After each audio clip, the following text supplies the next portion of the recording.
Capítulo primero. El club privado.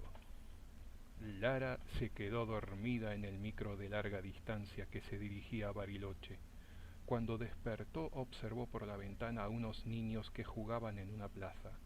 El chofer estaba haciendo en ese momento un gesto de asombro ante la luz tintineante del farol reflejado en el espejo, o tal vez pudiera decirse farol roto, ya que la semana anterior Juan había hecho un viaje a esta zona y la instalación del alumbrado era muy reciente. Lara no dejaba de recordar los bellos momentos que disfrutó con sus mascotas a lo largo de su entera vida. Juan no dejaba de mirarse en ese espejo retrovisor y decía frases que no tenían ningún sentido de la realidad. Pues bien, solo Lara podía aplicar la única y elaborada habilidad en el buen dibujo artístico para retratar todo lo que había ocurrido en la plaza, pero no tenía idea de cómo dirigir una situación de extrema precaución. Había sido un momento de relajamiento luego de pasar días de luto en la casa de unos amigos de la infancia. Ninguno de los dos tenía interés real para aplicar sus talentos en una excursión. La reacción de ambos fue de total negatividad, ya que se trataba de un picnic en un club privado perteneciente al señor Bartolomeo. El negocio era el alquiler de cabañas por el tiempo que el cliente lo deseara. Al llegar, Juan a Lucía le preguntó: ¿No te parece agradable teniendo en cuenta que ya estamos en el año 3000 del siglo 31? Y Lara había contestado: la entrada me parece muy pintoresca, llena de adornos antiguos que hoy aún se los observa en venta en los comercios de Buenos Aires.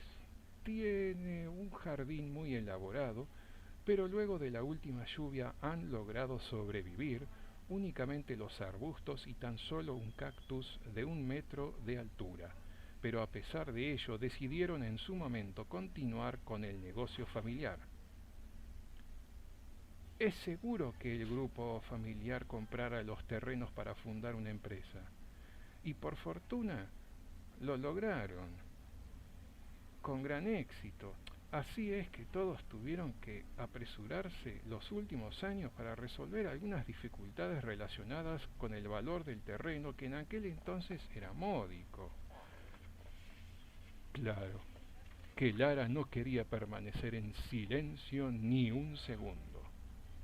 Juan le dijo: ¿por qué no convertimos nuestra casa de campo en un negocio de venta de arte? Con total asombro, se apresuró a evitar quedar en desacuerdo con ella porque la idea no era mala. Es verdad que nuestras posibilidades, al menos al principio, se acrecentarían. La casa de campo es muy cómoda. Tiene un living muy cómodo con una estufa a gas natural, dormitorios, 2 baños, 3 comedores y 2 cocinas. Y tendríamos la posibilidad de proporcionar un servicio muy bueno a los turistas y además vender las obras de arte. Pero ¿quién se encargaría de atender a los usuarios? Es muy complicado encontrar personal, pues lo tendríamos que hacer nosotros mismos. En cualquier casa de campo en la que querramos trabajar tendremos que hacerlo. Y unas cuantas personas más no significarían el esfuerzo alguno. El personal que lleguemos a encontrar tendrá que tener al alcance las facilidades para que nosotros trabajemos cómodamente con el cliente que se nos presente. Con 6 personas bien podríamos pagar mensualmente a cada uno 20.000 pesos. Lara se expresó con un intenso entusiasmo. Y además, Juan concluyó, podríamos tener cumplido al menos uno de nuestros objetivos. Estoy completamente seguro de que demoraríamos una eternidad en concretar algún otro sueño en caso de que lleguemos a desperdiciar esta estupenda oportunidad. Juan tuvo que admitir que no era el momento propicio para llevar a cabo el plan laboral, ya que se trataba de un viaje de descanso. Habían transitado el difícil camino de la vida luego de una separación de una semana, pero ambos tenían en mente resolver una dificultad relacionada con aquel espléndido carruaje antiguo abandonado en el granero que había heredado ella del padre. Pero finalmente todas las teorías pasaron a ser puestas en práctica. En pocos minutos se comunicaron con imprentas gráficas digitales para hacer folletos, obteniendo respuestas enormemente apresuradas. Es una llamada telefónica esperada la que él se dispuso a atender frente a la mirada tensa de Lara. Pasaron 9 días desde que hablaron del carruaje antiguo, y en un instante ella recuerda que en los minutos siguientes iba a llegar uno de sus empleados. Juan se había retirado temprano en el carruaje antiguo de su suegro para intentar conseguir en la ferretería del Farol Roto los repuestos para la casa de campo. Lara tuvo que ir a pie hasta el almacén de la plaza para abastecerse de los alimentos básicos. En los 5 últimos días el clima era de un frío extremo y ahora comenzaba a nevar. Lara se preocupaba más por su cabello teñido que por su salud, que hasta ese momento era bueno y estable. Las noticias en la radio portátil no brindaban cambios meteorológicos y lo peor de todo es que el sol no aparecería hasta la semana siguiente. Es una pena que sus planes fueran a salirles mal cuando acababan de empezar. Apagó la radio portátil estando frente a la entrada del club privado. No llega a la hora que acordamos, gritó Lara con asombro y temor ante la demora. Él siempre acostumbraba a llegar puntual aun cuando se tratara de un viaje en carruaje antiguo. Lara pensativa estaba y muy preocupada, pero no parecía estar realmente atenta a los cambios que se presentarían en cada momento. La cabaña no tenía ni un alma para acompañarla. Juan aún no había regresado. Lara se dirigió en primer lugar a la cocina y allí pudo observar que los tenedores no estaban guardados en sus respectivos lugares. Luego se dirigió al living y demás habitaciones y pudo observar que los adornos no estaban colgados de la pared. Ella sabía que Juan, después de su accidente en moto, no quedó totalmente curado de los golpes, pero estas no eran actitudes típicas de él. La soledad que ella sentía era absoluta. ¿Y si los caballos estuviesen tan enfermos que él no pudiese regresar? El señor Bartolomeo apareció frente a su ventana con una expresión en la cara que demostraba mucho asombro. Lara dificultosamente abrió la puerta para adelantarse a esa sombra. El extraño se quitó el sombrero y en segundos ella se calmó. «Oh, señora Daniel», la encaró con mucho asombro. «Qué sorpresa verla en tanta soledad».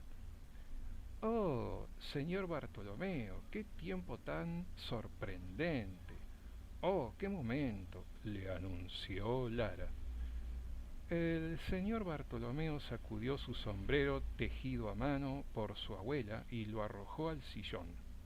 Se quitó el abrigo y lo colgó en la percha luego de sacar el pañuelo de bolsillo derecho de su pantalón de cuero negro.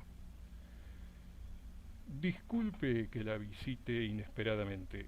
No es lo que usualmente acostumbro a hacer con mis clientes. El teléfono está descompuesto y no hay internet en la zona. Aquí le entrego el periódico digital semanal que encontré frente a la ventana.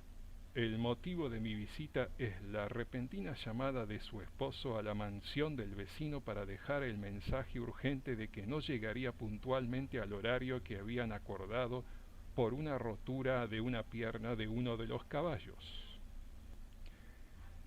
En ese momento, dice con temor Lara, será mejor que le entregue a usted todo el dinero correspondiente al pago del mes. Tendré que anotar la entrega del pago de usted, señora, mañana por la mañana. La verdad es, señora Daniel, que no tenía el pensamiento de que tenía que cobrar el mes.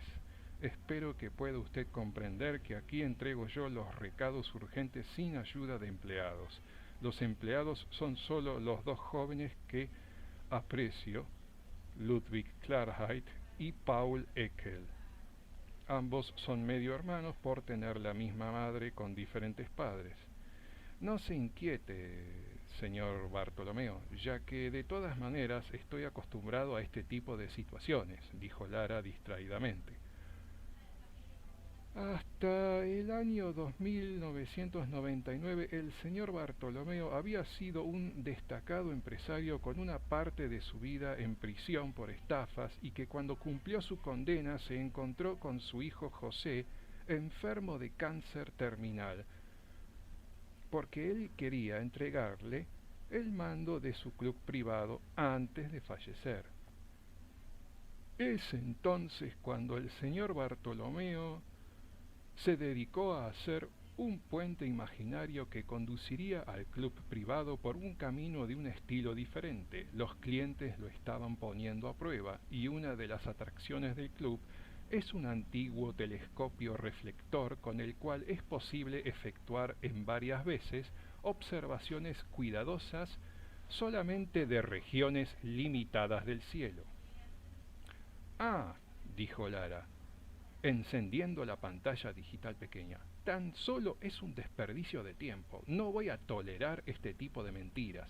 Probablemente desde que el respetuoso señor Roberto Bartolomeo se marchó de su oficina, es que el doble asesinato de los medio hermanos se cometió. Aún no puedo creer lo que estoy viendo en el periódico digital semanal. ¿Cómo se llamaban ellos dos?, preguntó Lara a otro cliente del club que acababa de acercarse desde la ventana. Ellos eran Ludwig Klarheit y Paul Eckel y estaban tirados detrás de una puerta secreta que nadie supuestamente conocía hasta ahora, respondió Tadeo. ¿Y usted quién es?, preguntó Lara. Yo soy otro cliente igual que usted, y esa puerta secreta es un misterio, respondió Tadeo. Al principio, seguramente necesitaremos la ayuda experta de médicos y abogados para defendernos, añade Tadeo. Bueno, ¿ha visto, señora, esa sombra que atravesó la otra ventana?, añade el señor Bartolomeo. No tenía muchas ganas de prestar atención a ese detalle, pero por otro motivo quiero saber quién es. ¿No le parece, señor? El momento llegaría acompañado de una visita muy poco esperada. Lara y Tadeo se mostraban muy nerviosos y sorprendidos. A medida que pasaron los segundos, esa otra sombra se acercaba cada vez más a la puerta principal. El detective Vortek enseguida respiró muy profundamente luego de descender de su lujoso y potente Mercedes-Benz que tenía un motor de 6 cilindros de 3.000 centímetros cúbicos, transmisión automática, servodirección y frenos de disco en las 4 ruedas. Pero no había que mirar mucho más al detective Vortek, porque él ya estaba por atravesar esa puerta. Ellos sabían, lo supieron siempre, que allí había algo que llamó la atención del perro alemán que en 2 situaciones sumamente extrañas ladró desesperadamente. El detective Vortek finalmente se asoma por la puerta principal con su sombrero de copa. «Vaya camino que hay que recorrer para hablar con el propietario», les anunció el detective Vortek. El detective Vortek se quita el sombrero de copa y lo deja sobre la mesa ratona del living.